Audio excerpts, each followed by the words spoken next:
Next week क्या market crash continue होगा? देखो, बहुत सारे इवेंट्स है जो इन्वेस्टर्स को जरूर जाननी चाहिए।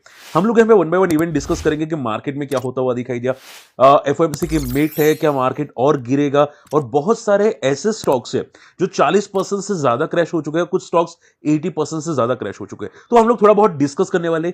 लेकिन वीडियो अगर नहीं देख रहे तो वीडियो जरूर देखना। मैंने एक वीडियो यस्टरडे रखा था, मेरा ट्रेड सेटअप। अगर फॉलिंग मार्केट में आपको कुछ सीखना है, ठीक है, तो मैंने कैसे ट्रेड सेटअप करके प्रॉफिट किया है वो मैंने आपको बताने की कोशिश की, आप जाके देख सकते हैं। ठीक है, मेरा कल का ट्रेड है, जो लोग बोलते हैं ना कि यहाँ पे लाइव ट्रेडिंग एक टाइप का, ठीक है, जो भी ट्रेडिंग करते हैं आफ्टर मार्केट रखते हैं, वही मैंने रखने की कोशिश की है। लेकिन अगर आप नहीं देखोगे तो मैं फ्यूचर में ये वीडियो नहीं रखूंगा। ठीक है, अगर इंटरेस्टेड है, अगर सीखना है, तो डेफिनेटली जाके जरूर ये वीडियो चेकआउट कर सकते हैं। ओके, और यस्टरडे और एक वीडियो रखा था सेनको गोल्ड के बारे में, कल्याण ज्वेलर्स, आइडिया और एमटीएनएल के बारे में, क्योंकि बीएसएनएल फर्स्ट टाइम प्रॉफिट में आया है।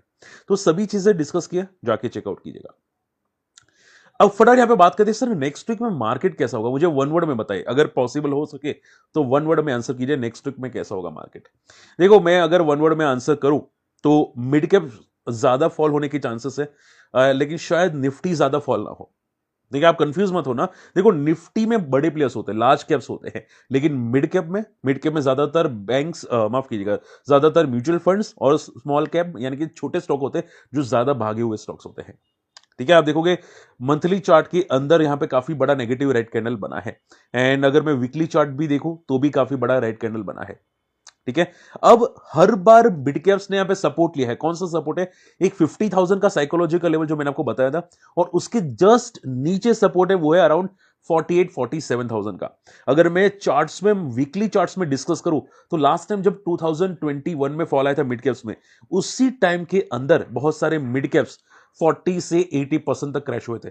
जैसे कि आप यहां पे देख सकते हैं, सी अभी करंट जो मार्केट में फॉल आ रहा है ना, ठीक है, ये जो आपको फॉल आता हुआ दिखाई दिया, वैसा ही फॉल 2021 में आया था। और अभी कितने स्टॉक क्रैश हुए देखो यहां पे।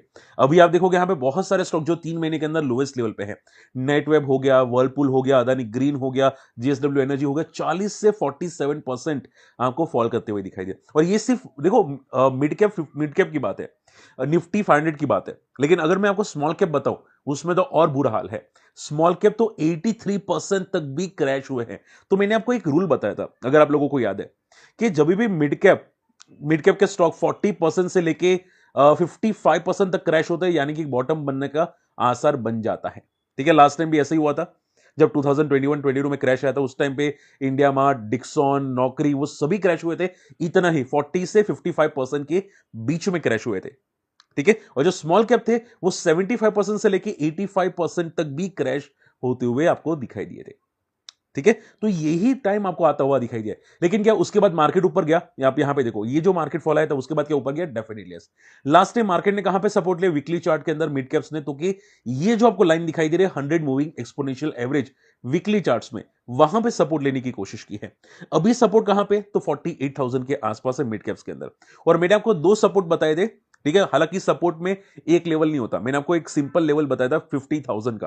ठीक है, लेकिन हमेशा याद रखो, सपोर्ट को एग्जैक्टली टच करके बाउंस नहीं करता, एक रेंज होती है, सपोर्ट लाइन नहीं होती, एक रेंज होती है। तो आप देखोगे रेंज क्या है, यहां पे रेंज है। ठीक है, यहां पे ये 50,000 से लेके 48,000 के आसपास आपको एक रेंज दिखाई देती है, जहां पे मार्केट सपोर्ट लेने की कोशिश करता है, जहां पे लास्ट टाइम इलेक्शंस के टाइम में मार्केट फॉल हुआ था, तो वो एक सपोर्ट आपको दिखाई दे रहा है। ठीक है, तो अभी भी यहां पे सपोर्ट के आसपास है स्टॉक मिड कैप्स। ठीक है, अभी आप ये समझो लास्ट 2 वीक बचे हैं मार्केट के फॉल के। ठीक है, चांसेस हाई है कि नेक्स्ट मंथ से मार्केट में पुलबैक आ सकता है, जो मैं आपको ऑलरेडी समझा चुका हूं। और पुलबैक कैसा आएगा? ऐसा ही बड़े पुलबैक के एक्सपेक्टेशंस दिखाई दे रहे हैं। ठीक है, और आपको ये वीक शायद लास्ट होगा फॉलिंग का, नेक्स्ट वीक से थोड़े बहुत सपोर्ट्स आना मिलना स्टार्ट भी हो जाएंगे, और प्रॉपर पुलबैक, यानी कि आपको जैसे यहां पे पुलबैक दिखाई दिया, वैसा ही थोड़ा बहुत पुलबैक आपको मार्च मंथ से आना स्टार्ट होता हुआ आपको दिखाई देगा। ठीक है, तो जो है वो नेक्स्ट वीक ही है, उसके बाद आपको सपोर्ट्स आना स्टार्ट होते हुए दिखाई दे सकते हैं। आई होप ये बात क्लियर आपको दिखाई दे रही है। ठीक है, और ये आंसर मैं ऑलरेडी आपको थोड़ी बार बता चुका हूं।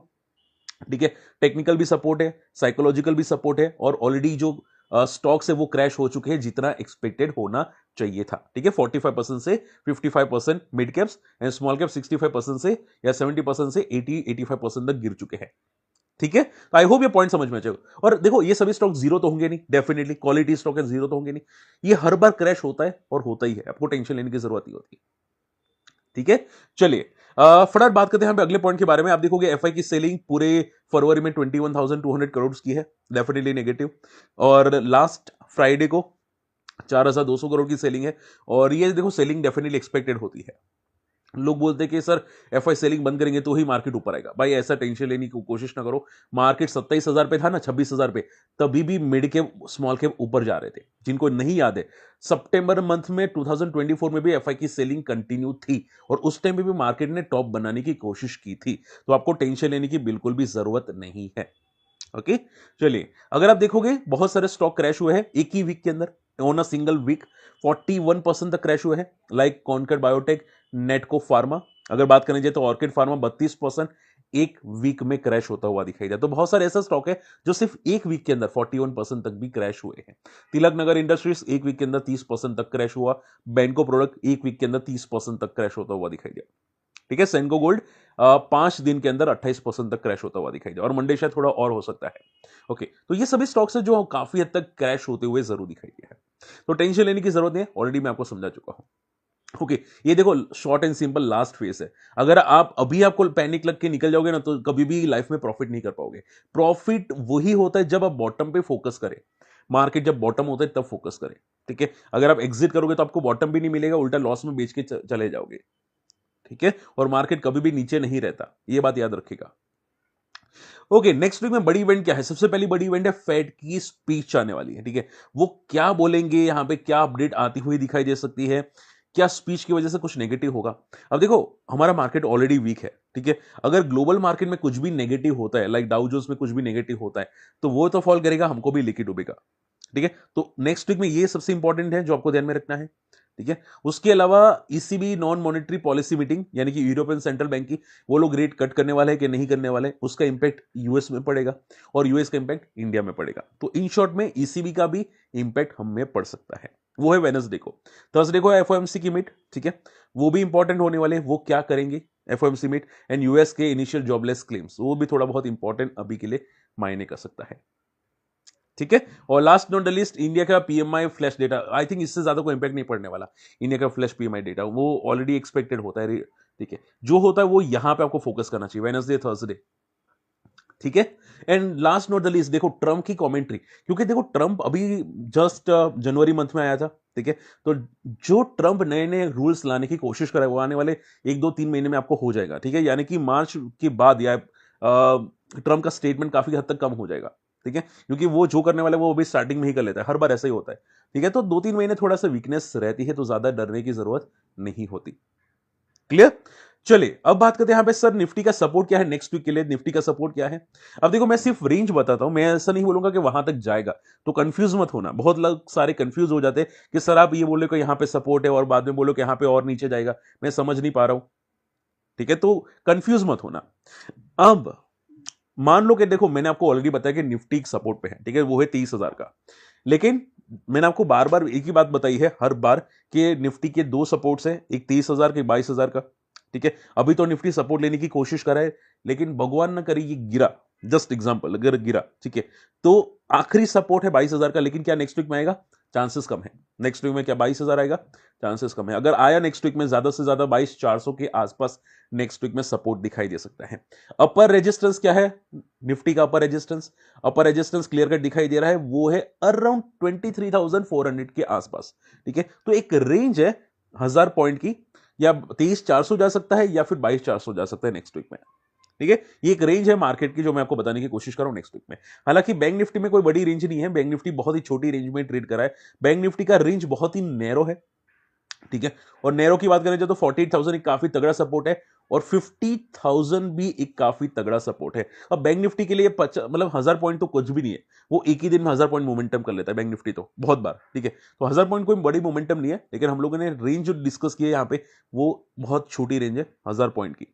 ठीक है, लेकिन चांसेस कम है कि नीचे जाए बैंक निफ्टी। बैंक निफ्टी थोड़ा बहुत सपोर्ट लेके यहां से बाउंस करने की पॉसिबिलिटी दिखाई देती है। निफ्टी भी सपोर्ट लेके बाउंस बैक करने की पॉसिबिलिटी दिखाई देती है। अब निफ्टी फॉल करे वो just mid cap and small cap की वजह से, क्योंकि स्मॉल कैप मिड कैप में ज्यादा बबल होते हुए दिखाई दिए थे, इसकी वजह से वो बबल बस्ट हो रहा है, तो निफ्टी भी थोड़ा बहुत फॉल करा है। ठीक है, तो अब ये समझो बबल बस्ट कहां पे हो रहा है, स्मॉल एंड मिड कैप्स के अंदर, और वो सपोर्ट कहां पे बबल बस्ट का, वो है 47 या 50,000 के बीच में एक सपोर्ट आपको दिखाई दे रहा है।